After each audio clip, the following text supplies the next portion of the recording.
జగన్మోహన్ రెడ్డి ముఖ్యమంత్రిగా ఉన్న ఈ 5 ఏళ్లలో చేయలేనిది చంద్రబాబు గారు కేవలం ఈ 2 నెలల్లోనే చేసి చూపించారు అనేటువంటి వార్తలు ఇప్పుడు సోషల్ మీడియాలో చక్కర్లు కొడుతున్న నేపథ్యంలో జగన్మోహన్ రెడ్డి చేయలేనిది చంద్రబాబు గారు ఏం చేసి చూపించారు అనేది మనం విశ్లేషణ చేసుకునేటువంటి ప్రయత్నం చేద్దాం. ప్రస్తుతం మనతో పాటున్నారు ప్రముఖ రాజకీయ విశ్లేషకులు, ప్రముఖ సీనియర్ జర్నలిస్ట్ డివిఎస్ గారు. సార్తో మాట్లాడదాం.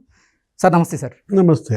సార్, జగన్మోహన్ రెడ్డి 5 ఏళ్ల పాలనలో చేయలేనిది చంద్రబాబు గారు కేవలం 2 నెలల పాలనలోనే చేసి చూపించారనేటువంటి వార్తలు అయితే ఇప్పుడు సోషల్ మీడియాలో చక్కర్లు కొడుతూ ఉన్నాయి. ఏంటి సార్ అసలు 5 ఏళ్లలో జగన్మోహన్ రెడ్డి చేయలేనిది ఏంది, ఈ 2 నెలల్లో చంద్రబాబు గారు చేసింది ఏంటి అంటే ఏం చెప్తారు? చంద్రబాబు ఏం చేయకపోయినా అన్నీ చేసినట్టే అవుద్ది. ఓకే. ఎందుకని? జగన్ ఏం చేయలేదు కాబట్టి. ఇప్పుడు జగన్మోహన్ రెడ్డి జీరో కాబట్టి చంద్రబాబు ఒక అడుగు వేసినా అబ్బో చాలా చేసినట్టు ఉంటుంది అన్నమాట. హీరోలా అంతే కదా. ఇప్పుడు మనాడు ఇప్పుడు చేసిన చెడు అదే అన్నమాట జగన్మోహన్ రెడ్డి. ఇప్పుడు ఒక పెన్షన్లే తీసుకో, మరి తొలి రోజే చంద్రబాబు ఏం చేశాడు? ప్రమాణ స్వీకారం రోజే 1000 రూపాయలు పెంచేశాడు పింఛన్. 4000 పింఛను ఇప్పుడు ఆంధ్రప్రదేశ్లో, వృద్ధుల పింఛను, దివ్యాంగుల పింఛను. ఆ 1000 రూపాయలు వేయడానికి మనాడు పెట్టలాడింది ఎవరు? జగన్మోహన్ రెడ్డి. 4 ఏళ్ళు తీసుకున్నాడు. 250, నెక్స్ట్ ఇయర్ 250, నెక్స్ట్ ఇయర్ 250. ఆ 1000 చేయడానికి ఒరే నాయన నువ్వు 1000 చేస్తే వద్దులే నువ్వు దిగు అన్నారు ఒక దెబ్బ. దించేశారు. అంత విసిగిపోయారన్నమాట. ఇప్పుడు పేదలకి అన్నం పెట్టాడు. అన్నా క్యాంటీన్లు మూసేశాడు జగన్మోహన్ రెడ్డి. మరి చంద్రబాబు రాగానే నిన్న అన్నా క్యాంటీన్లు ఓపెన్ చేశారు. 100 క్యాంటీన్లలో ఇవాళ భోజనాలు. మొదటి రోజే 1,00,000 మంది భోజనాలు చేశారు. 5 రూపాయలకి ఇవాళ భోజనం, 15 రూపాయలు 3 పూటల, నీకు మరి 90 రూపాయల భోజనం అన్నమాట. పేదోడు కోరుకునేదేమో. ఇప్పుడు నేను కూలీకి వెళ్తే నాకు ఎంత ఇస్తారు? 250 ఇస్తారు ఉపాధి హామీకి పోతే.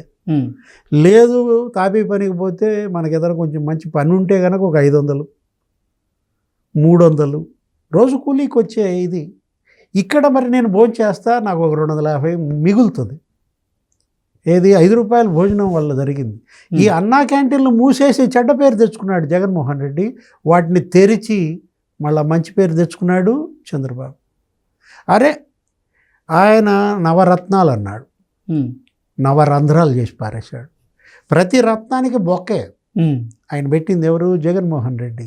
ఏది చేయలేదు కదా. జలయజ్ఞం అన్నాడు, చేశాడా?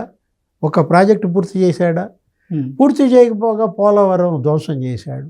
డయాఫ్రమ్ వాళ్ళు కుంగిపోయింది, గైడ్ బండు దెబ్బతింది. అరే గేట్లు కొట్టుకుపోయినాయి కదా కృష్ణ. నువ్వు నన్నే చెప్పమంటావు. నువ్వు ఇప్పుడు ఏది? పులిచింతల గేటు కొట్టుకుపోయిందా? కొట్టుకుపోలేదా? గుళ్ళకమ్మ గేటు, అరే సంవత్సరంన్నరలో 2 గేట్లు కొట్టుకుపోయాయి. అన్నమయ్య ప్రాజెక్టు అసలు అది మునిగిపోతే, కొట్టుకుపోతే 30 మంది జలసమాధి అయ్యారు. ఆ గ్రామాలకు ఇప్పటివరకు పరిహారం కూడా ఇవ్వలేదు. ఇరిగేషన్ ప్రాజెక్టులకు జగన్మోహన్ రెడ్డి చేసిన చెడు, తెచ్చిన అనర్థం ఇప్పుడు ఇవాళ మరి చంద్రబాబు మళ్ళీ ఎత్తుకున్నాడు. పోలవరం అంతర్జాతీయ నిపుణులని రప్పించటం, పోలవరం బాధ్యత మాదే అని కేంద్రంతో అనిపించటం. ఇవాళ మరి ఆ ఫస్ట్ డిపిఆర్కి రేపో ఇవాళ ఆమోదం 30,000 కోట్లు. అంతటితో పాటు 45 మీటర్ల ఎత్తున నీళ్లు నిలబెట్టేదాకా కేంద్రమే డబ్బులు ఇచ్చేటట్టుగా. మరి పోలవరంతో పాటు మిగతా ప్రాజెక్టులన్నీ కూడా అతను పరిశీలించాడు. నిన్న సోమశిల వెళ్ళాడు, తిట్టు వదిలిపెట్టాడు చంద్రబాబు. ఏమని? అక్కడ సోమశిల భద్రత, అక్కడ ఉన్నటువంటి చిన్న చిన్న రిపేర్లు, ఆ ప్రాజెక్టు, ఆ ఆనం రామనారాయణ రెడ్డి, సోమిరెడ్డి, నారాయణ వీళ్ళందరూ చూపిస్తే దానికి 200 కోట్లు అవుతాయి. అంటే మొత్తం ప్రాజెక్టుల భద్రతకి మినిమం ఎంత అవుతుందో 300 కోట్లు అవుద్దంట చిన్న చిత్తగా రిపేర్లకి రాష్ట్రం మొత్తం. ఆ 300 కోట్లు ఇవ్వటానికి తనకి చేతులు రాలేదా? ఒరే ఋషికొండ మీద 500 కోట్లు పెట్టి ఆ ఇల్లెట్ట కట్టాడు, ఆ ప్యాలెస్. జగన్మోహన్ రెడ్డి ఎంత వృధా చేశాడు. నీ పత్రిక 400 కోట్లు యాడ్స్ ఇచ్చుకుంటావా? సాక్షికి తిట్టుదలు పెట్టాడు అన్నమాట. ఇప్పుడు అందరి చేత సాక్షి పత్రిక కొనిపించాడు, వాలంటీర్లందరితో, సచివాలయంతో. జగన్మోహన్ రెడ్డి ఏం చెయ్యలేదు, చంద్రబాబు ఏం చేశాడు అంటే చెప్తున్నా ఇవన్నీ కూడా నేను నీకు నువ్వు అడిగిన క్వశ్చన్ మామూలు క్వశ్చన్ కాదు, నన్ను బాగా ఎరకాటంలో పెట్టే క్వశ్చన్ నువ్వు అడిగింది ఏంటి. ఇప్పుడు మెగా డిఎస్సి అన్నాడు, ఇచ్చాడా? మెగా డిఎస్సి ఇస్తా అని పాదయాత్రలో అడిగిన వాళ్ళందరికీ చెప్పాడే. ఇప్పుడు వాళ్ళ చెల్లె తిట్టుదులు పెట్టింది, 6,000 పోస్టులతో ఎలక్షన్కి 2 నెలల ముందు పిలిచాడు. మామూలుగా తిట్టిందా ఏంటి తిట్టింది? అది అసలు మెగా డిఎస్సి ఏంటరా నాయన, అది దగా డిఎస్సి.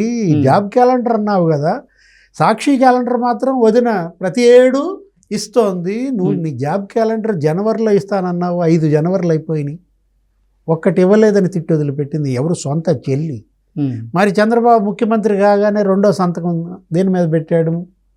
మెగా డిఎస్సి 6,000 పోస్టుల 16,000 పోస్టుల 16,000 పోస్టులతో ఇచ్చాడు మెగా డిఎస్సి. అది కదా మెగా డిఎస్సి అంటే కనీసం 10-15 వేలు పైన ఉండాలి.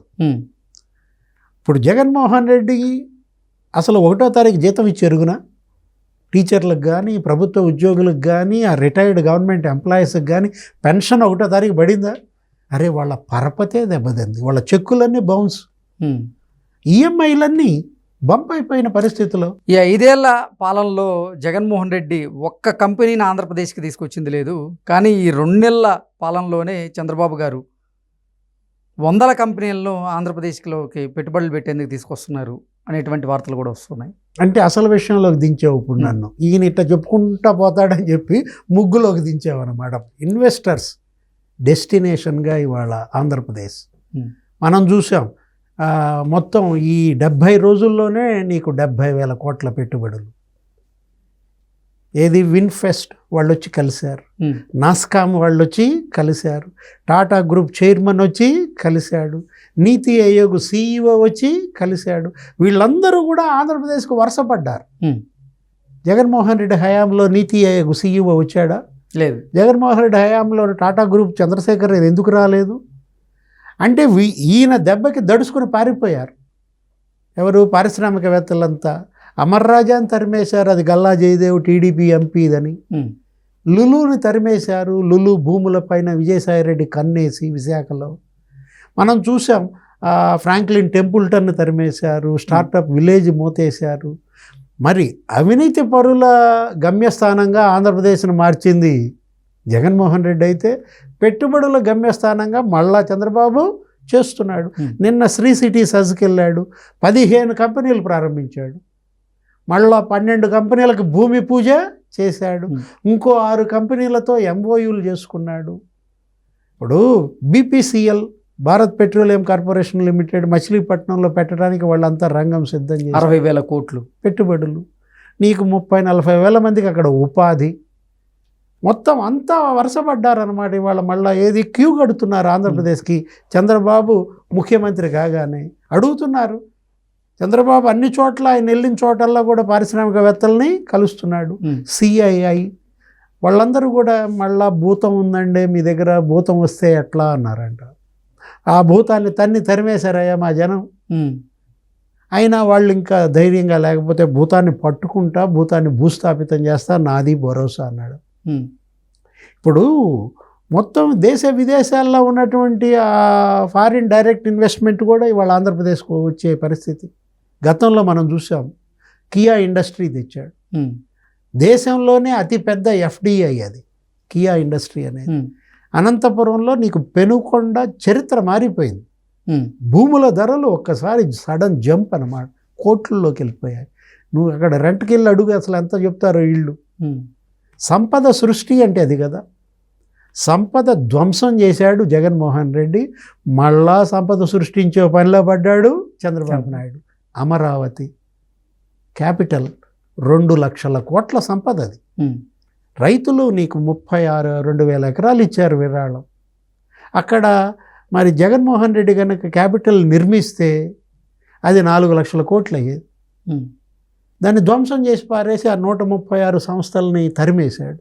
RBI, నాబార్డు, SBI ఎవరన్నా వచ్చారా? ఇప్పుడు మొత్తం అందరూ మళ్ళీ వస్తున్నారు. RBI, నాబార్డు, SBI అన్నీ ఇప్పుడు అమరావతిలో పెడుతున్నారు అన్నమాట. ఆ భూతాన్ని భూస్థాపితం చేస్తాను, ఆ భూతం లేకుండా చేస్తానంటూ మీరు చెప్పిన నేపథ్యంలో ఏంటి సార్, ఆ భూతం రానున్న రోజుల్లో జైలుకి వెళ్ళేటువంటి అవకాశం ఏమైనా ఉందా? భూతం ఇంకో భూతంతో పొత్తు పెట్టుకుంటుందంట, లేకపోతే భూతం ఇంకో భూతంలో విలీనం అవుద్దనో ఏదో మనం చూస్తున్నాం. ఈ భూతాల పీడ వదిలిచ్చే భూత వైద్యుడిగా మారాల ఎవరు? చంద్రబాబు నాయుడు. చూద్దాం ఏం జరుగుద్దో చూద్దాం.